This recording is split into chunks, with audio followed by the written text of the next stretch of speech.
Avant de commencer, n'oubliez pas de mettre un j'aime et de vous abonner. Quand je me suis garé dans l'allée, les gyrophares bleus et rouges de la voiture de police m'ont tout de suite fait comprendre que quelque chose n'allait pas. Mais ce n'est que lorsque je suis sorti et que j'ai vu le trou béant et dentelé dans notre fenêtre de devant, le verre éparpillé sur le porche comme des éclats de glace, que mon estomac s'est vraiment noué.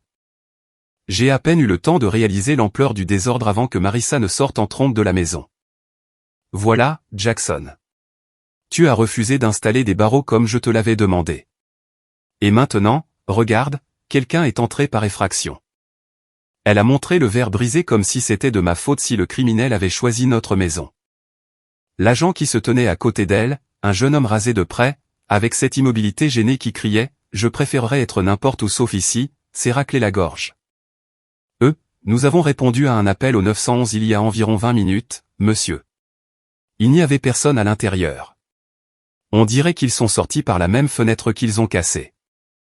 Marissa a croisé les bras et m'a lancé un regard si acéré qu'il a failli me fendre en deux. Oh, génial.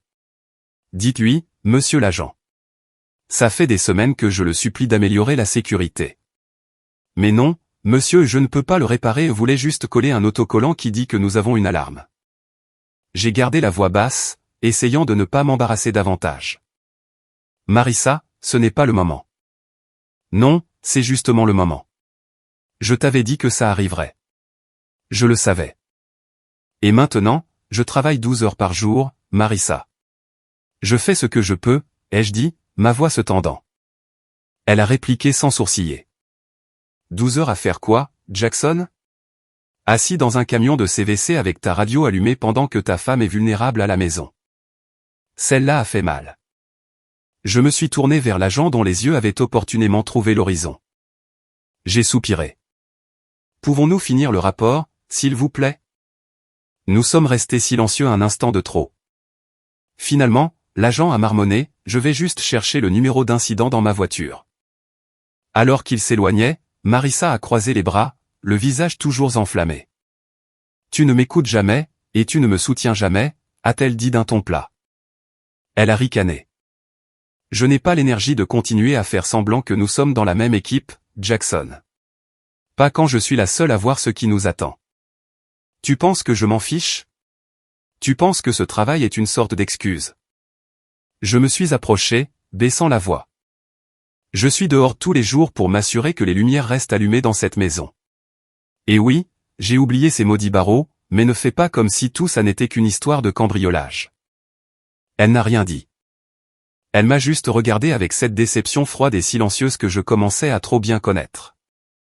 Nous étions là, le porche entre nous, un champ de bataille jonché de verres brisés et d'orgueil meurtri. Je n'ai pas dit un mot de plus. Elle non plus. L'agent est revenu et m'a tendu un bout de papier. L'assurance voudra ce numéro. Vous pouvez faire le suivi au poste. Merci, ai-je marmonné en le glissant dans ma poche. Alors que je me tournais pour entrer, j'ai surpris Marissa en train de murmurer quelque chose entre ses dents. Quelque chose sur le fait qu'elle m'avait prévenu. À l'intérieur de la maison, les dégâts étaient minimes. Quelques tiroirs ouverts, la télé renversée. C'est la fenêtre qui avait fait le plus de dégâts.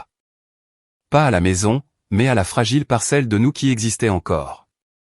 Cette nuit-là, assis dans notre cuisine, fixant la même tasse ébréchée que j'utilisais chaque matin avant mon service, je ne pouvais m'empêcher de tout rejouer dans ma tête. Le cambriolage, sa voix, la façon dont l'agent m'avait regardé comme si j'étais un idiot passif qui avait laissé faire. Je m'appelle Jackson Price. Je suis un spécialiste du chauffage et de la climatisation de Charleston. Je suis marié depuis 6 ans. Nous n'avons ni enfants, ni animaux, juste une maison, un jardin, et ce genre de silence qui est plus assourdissant que n'importe quelle alarme. Et si vous pensez que la fenêtre a été la seule chose à se briser aujourd'hui, vous vous trompez. 3 jours plus tard, la chaleur de Charleston m'avait trempé des midis, celle qui fait coller votre chemise à votre dos et qui met votre patience à rude épreuve. J'étais à genoux devant la maison, mesurant le dernier barreau d'acier pour la fenêtre du salon. J'avais déjà remplacé les serrures ce matin-là, des peines dormant renforcées de haute qualité qui s'encliquetaient comme la porte d'un coffre-fort. Il ne s'agissait plus seulement du cambriolage. Il s'agissait de contrôle, mon contrôle, ma responsabilité. Le bruit de ma perceuse vrombissait dans l'air humide, résonnant sur le stuc. Le SUV de Marissa s'est garé dans l'allée juste au moment où je serrais la dernière vis. Elle est sortie lentement, ses talons claquant sur le béton comme des signes de ponctuation. Elle ne m'a pas regardé, elle est juste passée devant moi, fouillant dans son sac à main comme si je n'étais même pas là. Et, ai-je appelé en me levant. J'ai posé les barreaux, doublement ancrés dans le cadre. Personne ne passera cette fois. Elle n'a pas ralenti, n'a pas jeté un coup d'œil à la fenêtre, a juste lancé par-dessus son épaule, peu importe. Je suis resté là une seconde, le soleil me cuisant la nuque, la perceuse vrombissant toujours dans ma main. Mes yeux l'ont suivi monter les marches du porche et entrer dans la maison, puis plus rien. Porte fermée.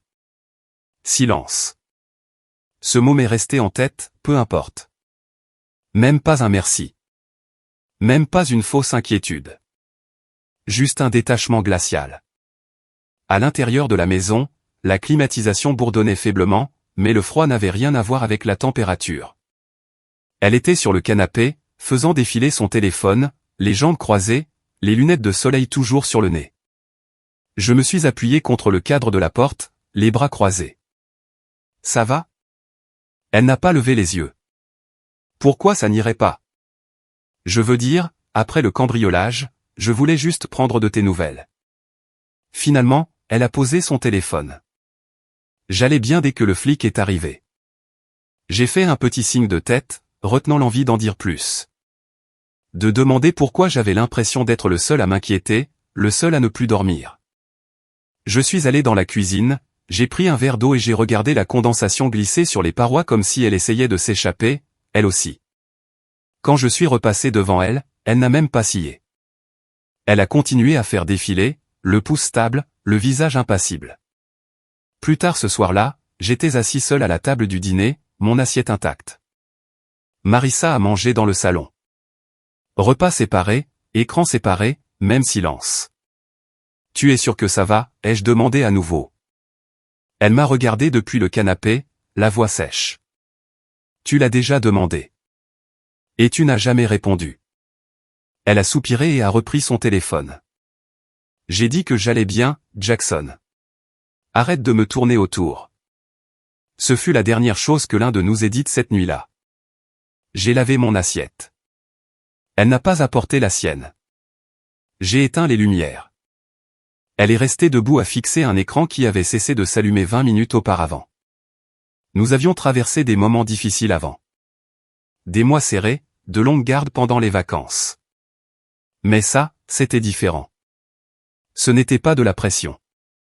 C'était de la distance. Le genre qui s'installe discrètement, qui ne fait pas de bruit en entrant. Qui efface lentement la chaleur d'un foyer jusqu'à ce qu'il ne reste plus qu'un espace froid partagé. Le mercredi a mal commencé. J'étais à mi-chemin de l'installation d'une unité de toiture en centre-ville quand l'oppression dans ma poitrine m'a frappé. Pas une douleur aiguë, plutôt une pression lente et croissante qui rendait la respiration difficile. J'ai pensé que c'était la chaleur, le stress, peut-être trop de caféine. Mais quand ça n'est pas passé au bout de 10 minutes, j'ai dit à mon chef d'équipe que je partais plus tôt. J'aurais dû rentrer directement à la maison, mais quelque chose m'a attiré vers King Street. Ce n'était pas exactement un instinct, plutôt une intuition, un murmure au fond de mon esprit. Et puis je l'ai vu. Le Ford Edge rouge de Marissa, garé à un pâté de maison du bistrot qu'elle aimait bien avant notre mariage. Elle n'avait pas mentionné de projet de dîner à l'extérieur. N'avait certainement rien dit sur le fait d'être en centre-ville, et ce n'était pas près de son bureau. Je me suis garé sur le côté, j'ai coupé le moteur et je suis resté assis là quelques secondes, essayant de me dissuader de faire ce que j'allais faire, mais je n'y arrivais pas. L'endroit était calme à l'intérieur. Un jazz d'ambiance de milieu d'après-midi jouait et seulement 3 tables étaient occupées. J'ai balayé la salle du regard rapidement. Elle était à la table 2, nichée près de la fenêtre, remuant sa boisson avec une paille et vérifiant sa montre. Elle a levé les yeux juste au moment où j'entrais. Son corps a eu un léger sursaut, à peine perceptible, mais je l'ai vu. Jackson, dit-elle, la voix tendue. Qu'est-ce que tu fais ici? Je pourrais te poser la même question. Elle a cligné des yeux rapidement. J'avais une pause déjeuner. J'avais besoin de sortir. Dure journée. Tu as dit que tu travaillais de la maison. J'ai changé d'avis, dit-elle rapidement. C'est un crime maintenant? J'ai jeté un coup d'œil au deuxième verre d'eau intact en face d'elle. Elle l'a remarqué, s'est penchée et l'a tiré vers elle avec une fausse décontraction. J'avais juste besoin d'espace, dit-elle. De temps pour réfléchir. Tu me tournes autour toute la semaine. Je t'ai à peine parlé de toute la semaine, ai-je dit en croisant les bras. Qui attendais-tu? Personne. Son sourire était crispé. Je ne peux pas prendre un repas seul sans être interrogé? Je suis resté debout, sans m'asseoir, sans bouger. Juste à observer. Elle a siroté son thé glacé, ses mains tripotant le quartier de citron. Ses yeux se sont tournés une seule fois vers le couloir qui menait aux toilettes. Un petit regard, à peine une seconde, mais il disait tout. Tu es sûr d'être seul, ai-je demandé, la voix calme. Elle s'est penchée en arrière, hérissée. Oui, Jackson. J'en suis sûr. Qu'est-ce qui ne va pas avec toi? Je voulais la croire. Mon Dieu, je le voulais. Je voulais m'asseoir en face d'elle et lui parler de ma douleur à la poitrine. Lui parler de la panique que j'avais ressentie sur ce toit, me demandant si j'allais m'évanouir ou pire. Mais rien de tout ça ne semblait sûr maintenant. Tu n'as pas répondu à mes textos tout à l'heure, ai-je dit doucement. J'étais en train de conduire, a-t-elle répondu instantanément. Tu as eu le temps de te garer et de commander à manger, mais pas d'envoyer une réponse de 2 lettres. Elle a ri une fois, d'un rire sec et plat. Tu délires. Non, ai-je dit. J'ai l'air d'un mari qui commence à remarquer des choses. Elle a plissé les yeux. Qu'est-ce que ça veut dire? Ça veut dire qu'il ne s'agit pas d'un déjeuner. Et ce, depuis un bon moment. La serveuse s'est approchée à ce moment-là, tenant 2 menus. Oh, dit-elle en me regardant. Votre invité se joint-il à vous? Le visage de Marissa s'est crispé. Elle a attrapé l'un des menus. Juste moi. Il s'en va. J'ai regardé la serveuse, puis ma femme, puis je me suis retourné et je suis sorti. Je n'ai pas claqué la porte. Je n'ai pas fait de scène. Je l'ai juste laissé là avec son thé glacé, son deuxième verre, et ce scintillement nerveux dans ses yeux. Mais en ressortant sous le soleil de Charleston, la pression dans ma poitrine ne s'est pas apaisée. Au contraire, elle s'est intensifiée, car maintenant je savais avec certitude qu'elle ne mangeait pas seule. Elle ne voulait simplement pas que je sache qui elle attendait. J'ai passé les 3 jours suivants à l'horizontale sur le canapé, surmontant la frayeur que mon corps avait essayé de me donner. Le médecin a appelé ça du stress, m'a dit de me reposer, de m'hydrater et de lever le pied au travail. Il a dit que la pression thoracique s'estomperait. Ce qu'il ne m'a pas dit, c'est comment calmer le bruit dans ma tête. Le plus étrange, c'est que Marissa est soudainement devenue l'image même de l'inquiétude dévouée, comme si quelqu'un avait appuyé sur un interrupteur. Poulet ou tomate ce soir, a-t-elle appelé de la cuisine jeudi soir, la voix étrangement joyeuse. J'ai regardé vers l'entrée de la cuisine. Peu importe. Elle a passé la tête dans l'encadrement avec un sourire. Tu es sûr? Je peux aller chercher quelque chose si tu veux. Je l'ai regardée en plissant les yeux. La tomate, c'est bien. Elle a hoché la tête et a disparu à nouveau, fredonnant doucement comme si nous n'avions pas vécu sous tension pendant des semaines. Ce premier soir, elle m'a apporté un plateau avec de la soupe, des crackers, et a même plié la serviette. Elle a allumé une bougie sur la table basse, a mis une playlist instrumentale douce et s'est assise à côté de moi comme si elle ne pouvait pas supporter de partir. Tu as besoin d'autre chose, a-t-elle murmuré, glissant un coussin sous mon bras. Je l'ai dévisagé. Toi, ça va? Elle a cligné des yeux. Moi? C'est toi qui es en convalescence. Je demande, c'est tout.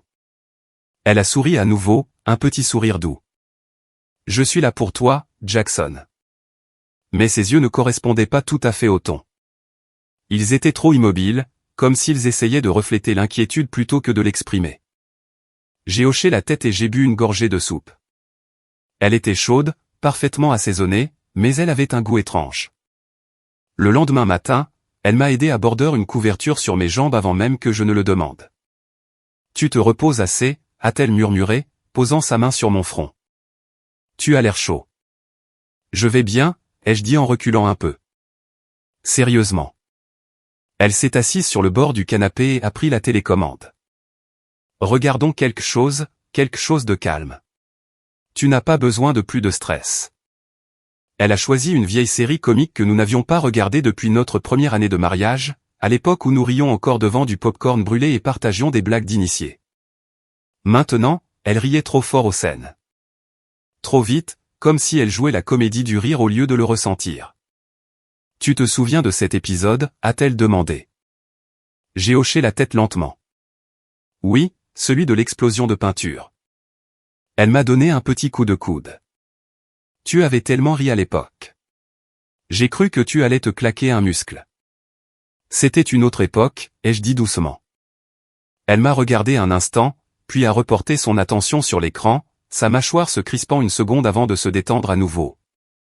La journée suivante a suivi le même rythme. Plus de soupe, plus de musique douce. Elle a même proposé de me lire à voix haute un livre que je ne l'avais jamais vu prendre auparavant. Tu aimes bien les trucs d'histoire, non, a-t-elle dit, tenant le dos du livre comme une preuve. J'ai pensé que je te tiendrais compagnie. J'ai hoché la tête, la laissant lire quelques pages pendant que j'observais ses lèvres bouger et me demandais pourquoi je ne croyais pas un seul mot. Le dimanche, la maison ressemblait à une pièce de théâtre soigneusement mise en scène. Chaque rideau ajusté juste comme il faut, chaque moment organisé, chaque geste répété. Tu n'as pas besoin de t'agiter comme ça, ai-je dit alors qu'elle posait un autre plateau. Elle a penché la tête. J'en ai envie. Je l'ai regardé, vraiment regardé, et j'ai demandé, pourquoi maintenant? Elle a cligné des yeux. Qu'est-ce que tu veux dire? Ça, l'attention, les efforts, c'est juste différent. Elle a expiré lentement et a détourné le regard. Parce que j'ai réalisé que tu donnais trop et que je ne donnais pas assez. J'ai hoché la tête une fois, sans rien dire. Mais à l'intérieur, quelque chose s'est tordu, car ce n'était pas de la culpabilité que je voyais dans ses yeux. C'était du calcul. Et soudain, j'ai su que je n'étais pas le public. J'étais la cible. C'était un jeudi soir, un peu après 20h. La télé était toujours allumée, mais je n'en avais pas regardé une seule minute. J'étais assis sur le canapé, les yeux fixés sur la porte d'entrée, le bourdonnement du ventilateur de plafond remplissant le silence qui avait pris racine dans notre maison. Quand j'ai finalement entendu le cliquetis des clés de Marissa, j'ai coupé le son de la télévision. La porte s'est ouverte et elle est entrée, tapis de yoga sur l'épaule, bouteille d'eau à la main, le visage rouge comme si elle venait de sortir d'une pièce surchauffée. Sauf que ce n'est pas la sueur qui a attiré mon attention. C'était l'odeur. Pas son habituel spray corporel léger à la lavande. Celui-ci était plus profond, plus musqué, masculin, et il m'a frappé au moment où elle est passée devant moi. Je n'ai pas parlé tout de suite. Je me suis juste levé lentement et je l'ai suivie dans le couloir. Elle était dans notre chambre, en train de dézipper son sac de sport quand je me suis appuyé contre le cadre de la porte. Long cours, ai-je demandé. Elle a sursauté légèrement. Tu m'as fait peur. J'ai hoché la tête. Je ne voulais pas. Juste surpris. Tu es habituellement à la maison à 19h. Elle ne m'a pas regardé. Ils ont ajouté une méditation guidée à la fin. Ah bon, ai-je dit. Ça a dû être intense. Elle s'est tournée vers moi. Qu'est-ce que ça veut dire? J'ai haussé les épaules. Rien. Juste que tu sens différent. Ses yeux ont vacillé. Ce sont les serviettes du studio. Ils ont commencé à utiliser une nouvelle lessive. Je suis entré dans la pièce. Tu as apporté ta propre serviette. Je l'ai vue dans ton sac. Une pause. Puis elle a zippé le sac avec un peu trop de force. J'en ai aussi utilisé une des leurs. La mienne s'est salie. On peut ne pas faire ça ce soir? Je n'ai pas répondu. Je suis juste passé devant elle, je suis entré dans la salle de bain, j'ai soulevé la serviette du panier à linge, sèche, intacte. Quand je suis ressorti, elle attendait dans le couloir, les bras croisés. Tu fouilles mon linge maintenant, a-t-elle lancé. Non, ai-je dit calmement. Je vérifie juste quelle histoire on me sert ce soir. Sa bouche s'est entr'ouverte comme si elle allait répliquer, mais les mots ne sont pas venus. Je ne suis pas stupide, Marissa. Elle a dégluti difficilement. Je n'ai jamais dit que tu l'étais. Alors arrête de me traiter comme si je l'étais. Elle a fait un pas en avant, les bras tombants. Jackson, s'il te plaît, ne transforme pas ça en quelque chose que ce n'est pas. Alors aide-moi à comprendre ce que c'est. J'avais juste besoin d'espace, dit-elle doucement. C'est tout. Je me sens bizarre, déconnecté. Alors, tu es allé au yoga et tu es rentré en sentant l'eau de Cologne d'un type. Son visage s'est tordu. Ce n'est pas je n'ai pas tu déformes les choses. Vraiment? Elle a cligné des yeux rapidement, puis s'est détournée, une main pressée contre sa bouche. Je voulais juste me sentir normal à nouveau. J'en ai marre de marcher sur des œufs avec toi. Depuis le cambriolage, depuis que tu es tombé malade, c'est comme si tu pensais que j'étais l'ennemi. J'ai fixé son dos, regardant ses épaules trembler. Tu ne pleures pas, ai-je dit après un moment. Tu veux pleurer, mais tu ne pleures pas. Elle s'est retournée brusquement, les yeux écarquillés, la voix tremblante.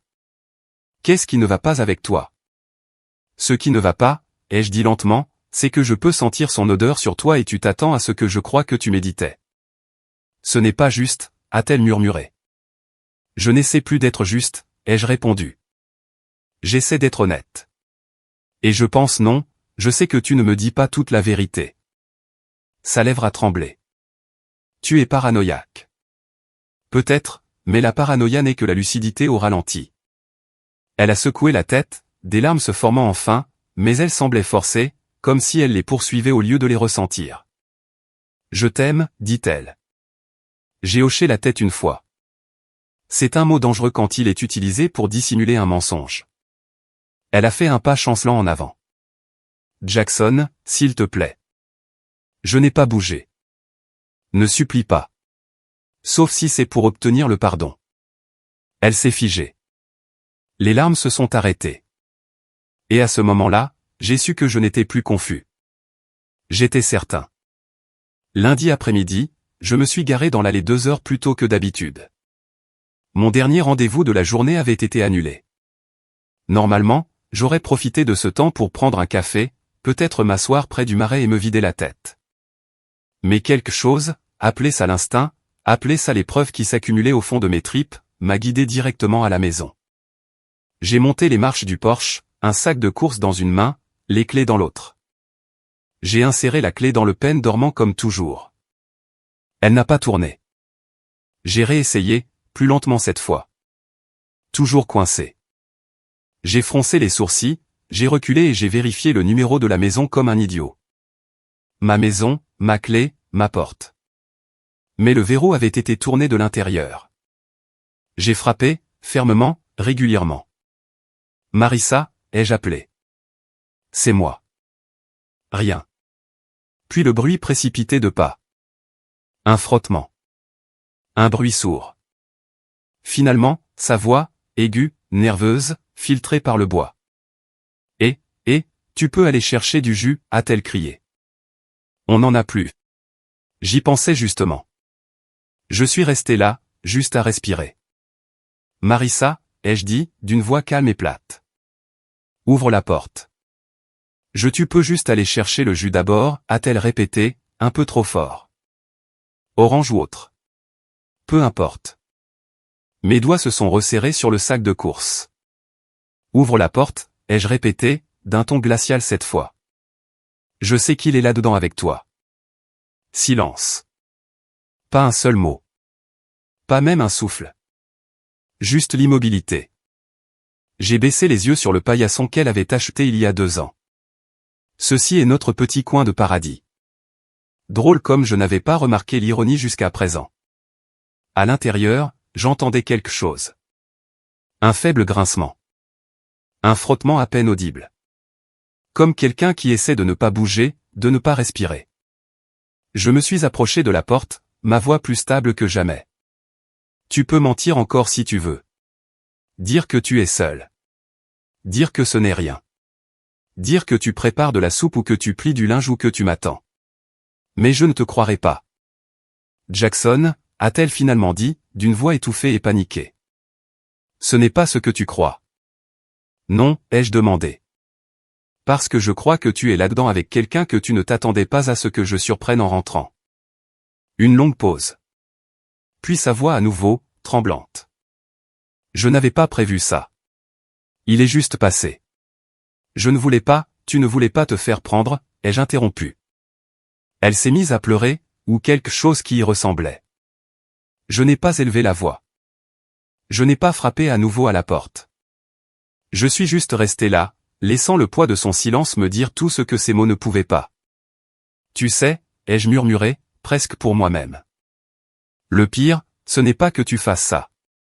C'est à quel point tu es mauvaise pour le cacher. Elle n'a pas répondu. Je suis descendu du Porsche, j'ai sorti mon téléphone et j'ai pris une profonde inspiration avant de composer le numéro. Pas un ami, pas un frère. Le serrurier. Parce que ce qui se trouvait derrière cette porte, ce n'était pas seulement de la trahison. C'était une vérité verrouillée. Et j'en avais fini de prétendre qu'elle n'était pas réelle. Je me tenais au bout de l'allée, les mains sur les hanches, fixant la porte verrouillée comme si elle m'avait personnellement trahi. Marissa n'avait pas dit un mot depuis que je lui avais dit que je savais. Pas de pas, pas de clic, pas de tentative brouillonne d'explication, juste le silence derrière le bois. Et ce silence, c'était une confession plus forte qu'un cri. J'ai sorti mon téléphone, j'ai appelé le serrurier que j'utilisais pour les installations et j'ai forcé ma voix à rester stable. Salut, ouais, c'est Jackson Price. J'ai besoin d'une intervention d'urgence. La porte d'entrée a été verrouillée de l'intérieur. Ma clé ne fonctionne pas. Verrouillée de l'intérieur, a demandé l'homme, d'une voix suspicieuse. Vous êtes sûr que ce n'est pas juste coincé? Non, il y a quelqu'un à l'intérieur. J'ai besoin d'entrer. Il a hésité. On va avoir besoin d'une preuve de résidence. Vous avez du courrier, une pièce d'identité, quelque chose avec cette adresse. Ouais, j'ai mon permis de conduire sur moi. D'accord, mais s'il y a une sorte de conflit domestique, il n'y en a pas, ai-je coupé. Je veux juste entrer dans ma propre maison. Il a accepté d'être là dans 20 minutes. J'ai raccroché et j'ai immédiatement appelé la police. Je ne voulais pas, mais j'avais besoin que les choses soient documentées maintenant. Constaté. La répartitrice a gardé un ton neutre. Elle m'a demandé s'il y avait un cambriolage en cours. Non, ai-je dit. J'habite ici. Ma femme est à l'intérieur. Je pense qu'elle est avec quelqu'un. Elle n'ouvre pas la porte. Ma clé ne fonctionne pas parce que le verrou a été tourné de l'intérieur. J'essaie juste d'accéder à mon domicile. Ils ont dit que quelqu'un serait là sous peu. Quand la voiture de patrouille s'est garée 15 minutes plus tard, le même jeune agent de l'incident de la fenêtre est sorti. Sa plaque nominative indiquait Keller. Il m'a jeté un regard lasse en s'approchant. Monsieur Price, dit-il lentement.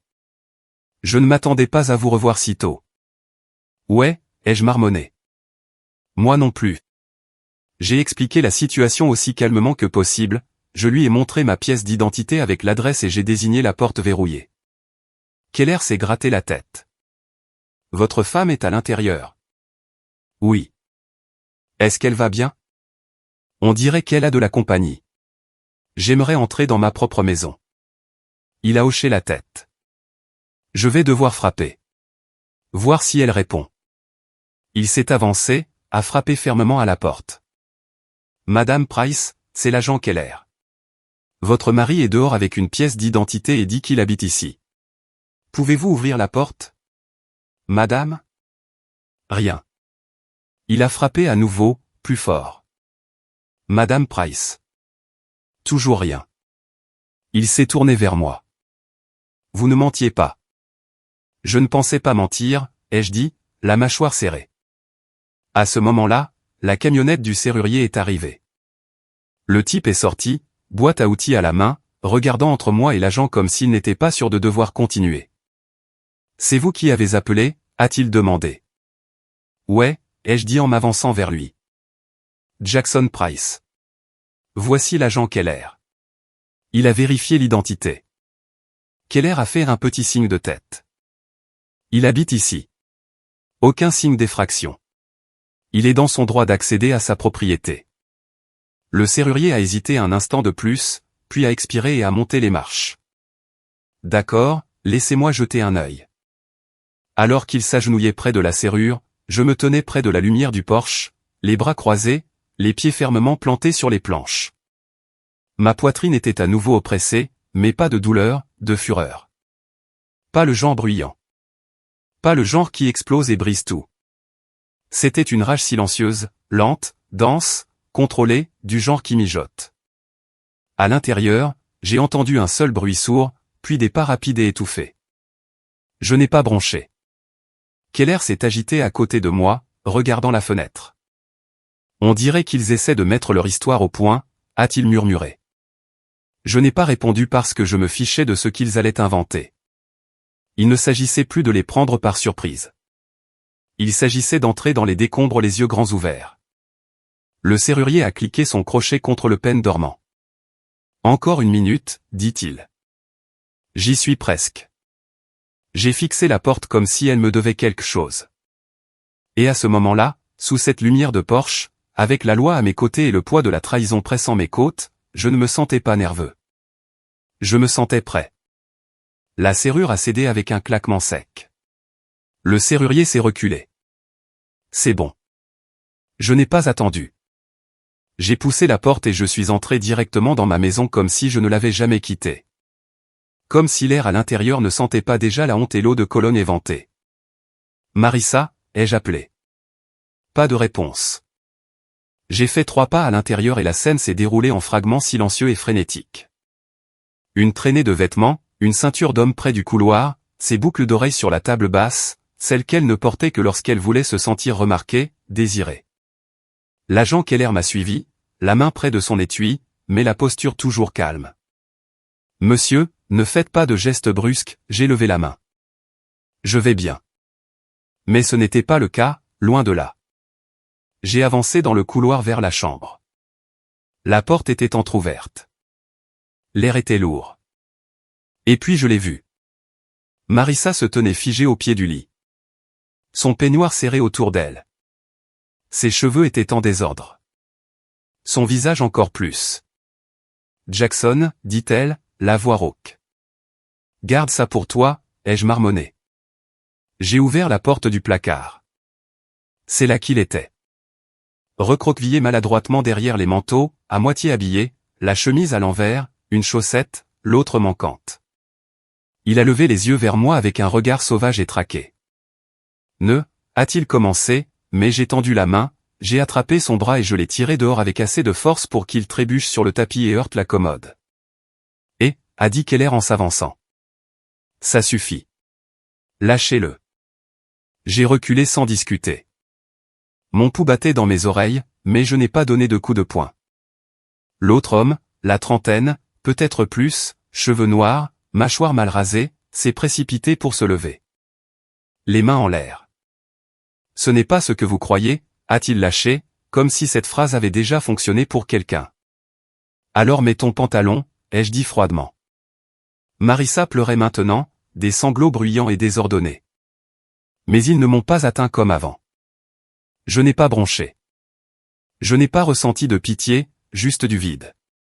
Tu as dit que tu allais au yoga, ai-je dit en la regardant. Pas à jouer à cache-cache avec un inconnu dans mon placard. Ce n'est pas un inconnu, a-t-elle murmuré. J'ai ri une fois. Bien sûr que non. Je ne voulais pas que ça arrive, a-t-elle suffoqué. Arrête, ai-je dit. Tu le voulais. Tu l'as planifié. Tu m'as enfermé hors de ma propre maison. Quoi? Tu pensais que je ne reviendrais pas plus tôt? Elle a regardé l'agent Keller, les yeux écarquillés et désespérés. Il déforme tout. J'ai paniqué. C'était une erreur. Madame, a dit Keller, ferme maintenant. J'ai vu la porte verrouillée. Je l'ai vu montrer sa pièce d'identité. Asseyez-vous, s'il vous plaît. L'homme a finalement repris la parole, la voix craquante. Je ne savais pas qu'elle était mariée. Je me suis tourné vers lui, calmement. Alors pourquoi le placard? Il a dégluti mais n'avait pas de réponse. C'est là que j'ai regardé Marissa pour la dernière fois. J'espère que tu sais, ai-je dit, la voix plate, que toute cette scène est enregistrée par la caméra piéton. Elle a cligné des yeux. Quoi?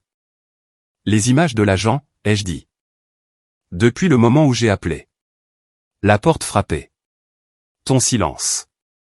L'autre type dans ton placard. Tout est là. Ses lèvres se sont entr'ouvertes comme si elle voulait crier, mais rien n'est sorti. Je n'ai pas attendu de réponse. Je suis sorti de la chambre, j'ai descendu le couloir, j'ai traversé le salon qui me semblait maintenant celui d'un étranger, en passant devant les fleurs fanées qu'elle avait placées près de la fenêtre, celles que j'avais achetées 3 jours auparavant. Un bouquet d'excuses, probablement. Ou une distraction.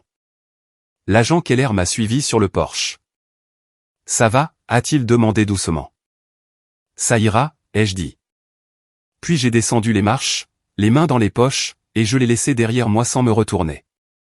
À l'intérieur, elle sanglotait. Dehors, l'air semblait différent.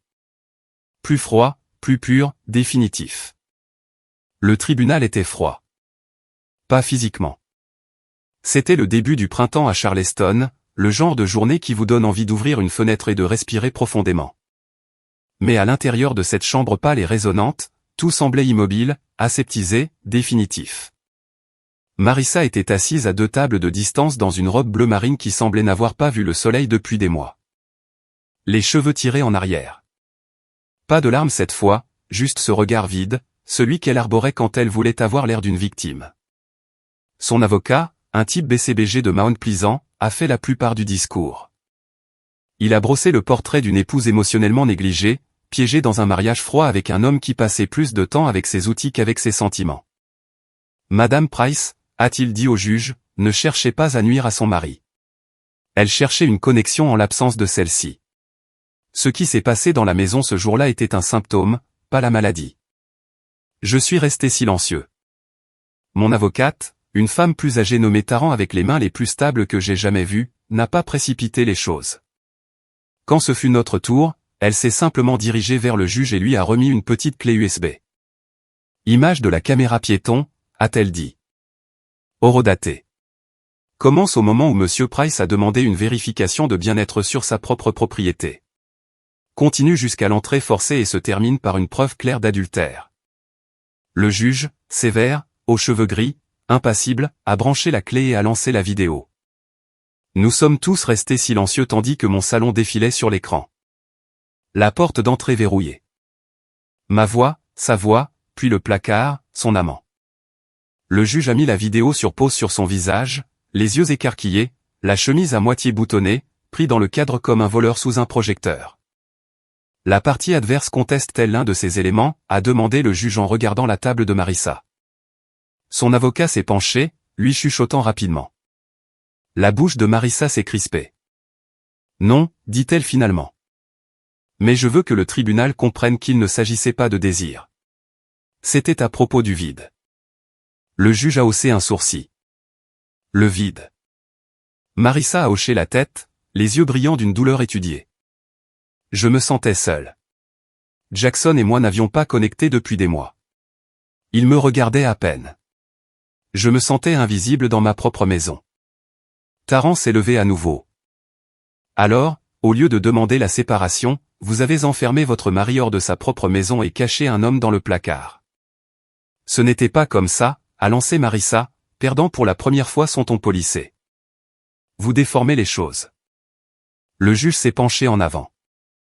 Madame Price, vous n'avez fait aucun effort pour communiquer ces prétendues préoccupations avant l'incident. Marissa a tressailli. J'ai essayé. Il n'écoute pas. Puis ce fut mon tour. Le juge a regardé par-dessus ses lunettes. Monsieur Price, quelque chose à ajouter? Je me suis levé lentement. Oui, ai-je dit. Une chose. Je me suis tourné vers Marissa, pas avec colère. Juste avec quelque chose de plus plat. De plus ancien. Tu as dit que tu te sentais vide. Que tu étais invisible. Que je te faisais sentir négligé. Elle a relevé le menton, sur la défensive. Très bien. Alors laisse-moi te poser une question simple. J'ai attendu un instant. Définis le bonheur. Elle a cligné des yeux. Quoi? Le bonheur. Vas-y, définis-le. Le tribunal est devenu silencieux. Elle a ouvert la bouche, l'a refermée. Son avocat la regardait, confus. Le silence s'est étiré. Parce que si tu ne peux pas définir ce que le bonheur signifie pour toi, ai-je dit, alors peut-être que ce que tu poursuivais cette nuit-là n'était pas l'amour ou la connexion. Peut-être que ce n'était que du bruit, une façon de rejeter ton propre mécontentement sur quelqu'un d'autre. Elle a dégluti. Ce n'est pas juste. Non, ai-je convenu, mais c'est vrai. Le juge s'est raclé la gorge et l'instant s'est refermé. Le tribunal se prononce en faveur du demandeur, a-t-il dit. La maison reste la propriété de Monsieur Price. La division des biens sera limitée en raison de la faute. Aucune pension alimentaire ne sera accordée. Marissa a eu une inspiration brusque, mais elle n'a pas protesté. Elle est juste restée assise là, les yeux fixés devant elle, des larmes se formant mais ne tombant jamais. Comme si même maintenant, elle ne pouvait pas admettre ce que tout cela était vraiment. Pas de l'amour, pas de la solitude, juste un choix égoïste déguisé en blessure. Je suis sorti de ce tribunal sans un seul regard en arrière. La justice n'est pas chaleureuse, mais c'est suffisant. Cela faisait 4 semaines que le juge avait rendu sa décision. 4 semaines que Marissa avait rempli son SUV et était partie sans dire au revoir. Je ne l'ai pas poursuivi. Ce vendredi soir-là, je me suis retrouvé dans un bar près du port, assis autour d'une table en bois et raflé avec 3 des gars du travail, Clint, Ray et Denny. Des bières fraîches, des rires plus forts que nous ne le méritions probablement, et le genre de conversation que seuls de vieux amis peuvent se permettre. Clint s'est penché, les yeux écarquillés. Attends, il était dans le placard ? Dans le placard. Chaussures et manteau. Il pouvait à peine tenir. J'ai ouvert la porte et boum, il était là, à moitié habillé. Il ressemblait à un raton laveur surpris en train de voler de la nourriture pour chien. Toute la table a éclaté de rire. Denny a frappé la table. Mec, c'est poétique. Il n'arrivait même pas à mettre son pantalon, ai-je ajouté. Il a dû essayer de mettre les 2 jambes dans un seul trou. Ray a essuyé des larmes de ses yeux. Et Marissa, qu'est-ce qu'elle a dit ? J'ai haussé les épaules. Un chef-d'œuvre sur le vide et la négligence émotionnelle. Plus de rire, une autre tournée, mais je ne me suis pas joint à eux cette fois-là. J'ai juste souri tranquillement. Clint l'a remarqué. Ça va ? Ouais, ai-je dit. Ça va. Et je le pensais, pour la plupart. Cette nuit-là, je suis rentré chez moi les fenêtres baissées. Le vent du marais était chaud et lent. Ma maison, non, la maison était silencieuse quand je suis entré, vide, résonnante. Je me suis déplacé de pièce en pièce, éteignant les lumières une dernière fois. Je suis passé devant la cuisine maintenant impeccable, le canapé où j'avais passé 3 jours à récupérer avec Marissa qui faisait semblant de s'inquiéter. La chambre dépouillée de son parfum et de ses faux semblants. À la porte d'entrée, j'ai fait une pause, puis je me suis penché et j'ai ramassé le panneau en bois que j'avais laissé appuyé près du porte-parapluie, à vendre. Je suis sorti, je l'ai planté dans la pelouse et j'ai reculé. Puis j'ai verrouillé la porte derrière moi une fois, puis 2. De la même manière que j'aurais dû le faire il y a des mois. La page ne se tourne pas avec le feu ou les poings. Parfois, elle se tourne simplement avec un panneau dans le jardin et une clé qui ne vous pèse plus. La nouvelle maison se trouvait au bord d'une impasse tranquille. Rien d'extraordinaire, juste une maison de plein pied avec un large porche et un érable devant qui semblait attendre depuis des années que quelqu'un s'assoie sous lui. L'air était plus calme ici. Je déballais des cartons dans le garage quand j'ai entendu une voix derrière moi. Besoin d'un coup de main. Je me suis retourné. Elle se tenait au bord de l'allée. La trentaine peut-être, en jean et sweatshirt taché de peinture, tenant un panier rempli de ce qui ressemblait à des cookies frais. Je suis Anna, dit-elle. 3 maisons plus loin. On a tous vu le camion hier. Bienvenue dans le quartier. J'ai souri, m'essuyant les mains sur mon jean. Merci. Je suis Jackson. Elle a penché la tête vers le garage ouvert. Cette bibliothèque a l'air d'être un travail pour 2. Nous l'avons rentrée ensemble, de biais par la porte, en faisant attention de ne pas érafler le cadre. Elle n'a pas posé trop de questions, n'a pas commenté à quel point l'endroit semblait encore nu. Au coucher du soleil, nous étions sur le porche, 2 verres de vin entre nous, son panier maintenant vide. Au nouveau départ, dit-elle en levant son verre. J'ai doucement entrechoqué le mien contre le sien. À des chapitres plus calmes. Elle a souri. vous ne fuyez pas quelque chose, n'est-ce pas? J'ai regardé la pelouse. Non, je m'éloigne juste de quelque chose qui était déjà terminé. Nous sommes restés silencieux après ça. Pas un silence gênant, juste facile. Toutes les fins n'ont pas besoin d'une guerre. Parfois, il suffit que quelqu'un remarque le camion de déménagement et se présente avec des cookies. Et parfois, c'est suffisant. Et c'était la fin de l'histoire. Je pense encore à ce moment où Marissa a regardé le juge dans les yeux et a tout mis sur le compte de la négligence émotionnelle. Comme si cela excusait tout. Alors, laissez-moi vous poser la question, pensez-vous qu'elle le croyait vraiment ou était-ce juste une excuse de dernière minute pour échapper à ses responsabilités? Laissez vos avis dans les commentaires. Je suis vraiment curieux de savoir. Et si cette histoire vous a un tant soit peu captivé, cliquez sur le bouton j'aime et abonnez-vous.